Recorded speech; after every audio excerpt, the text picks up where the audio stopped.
Uh, my story is interesting in that I went in for my annual routine checkup.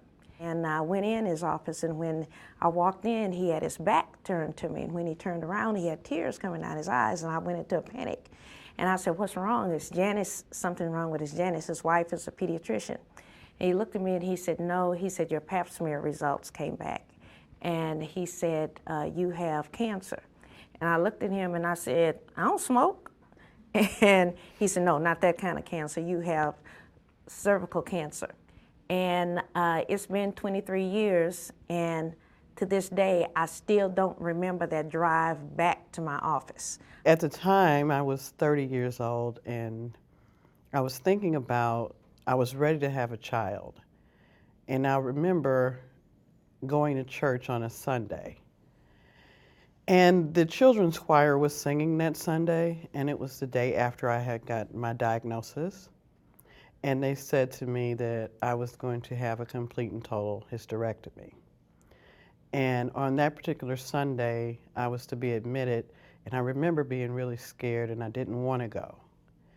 And so I stayed at church a little longer. I went to the hospital, and I laid there, and I remember thinking to myself, I said, I have no children. And that was the most devastating thing for me at that point. And the fact that I was going to feel like, I felt like I wasn't going to be a woman that was being taken away from me, and I was angry about that.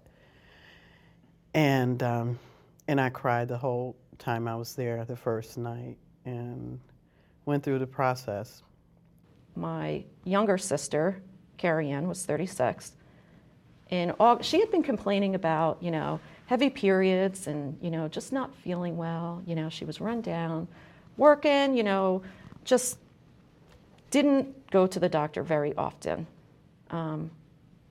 Ends up one night, in the middle of the night, she started hemorrhaging. So she went to she called the ambulance, went to the hospital, and they diagnosed her with stage 4 cervical cancer.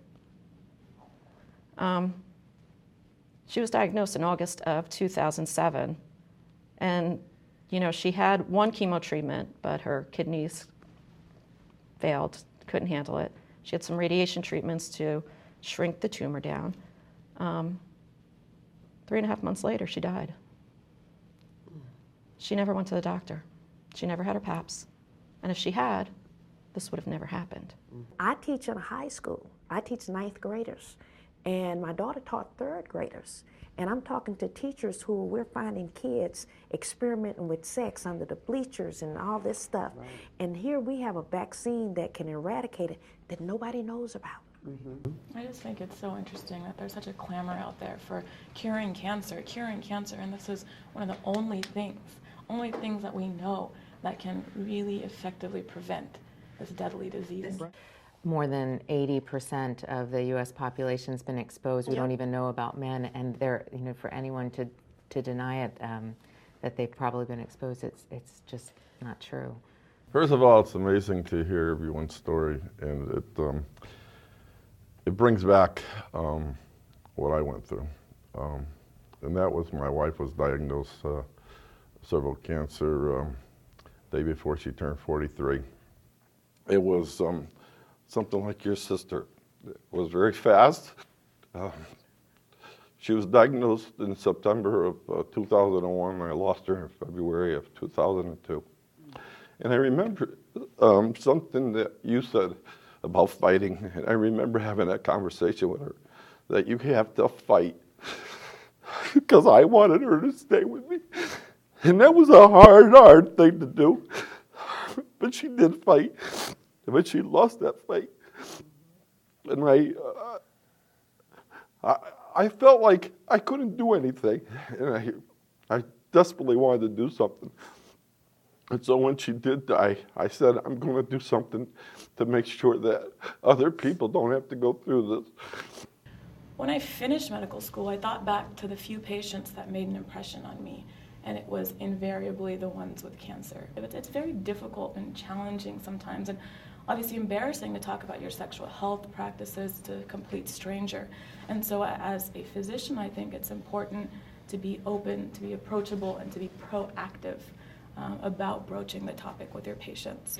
I was reading some materials on my flight here, and there's a survey that was done in America that shows that only 40% roughly of Americans have heard of the HPV virus, and only 20% know of its link to cervical cancer. So this is one of very few cancers that we should not be even talking about. That's great. I'm thinking about some of the things that I deal with every single day for the rest of my life. My medical care is above, in 23 years, has hit above the $2 million mark just for me. How many people could be vaccinated with just my care? Above 2 million. This is everybody. So I think that that's the key thing to remember, is that we're all in this together, and that I think that what I would like to see happen is that cervical cancer survivors and their family members have a really loud voice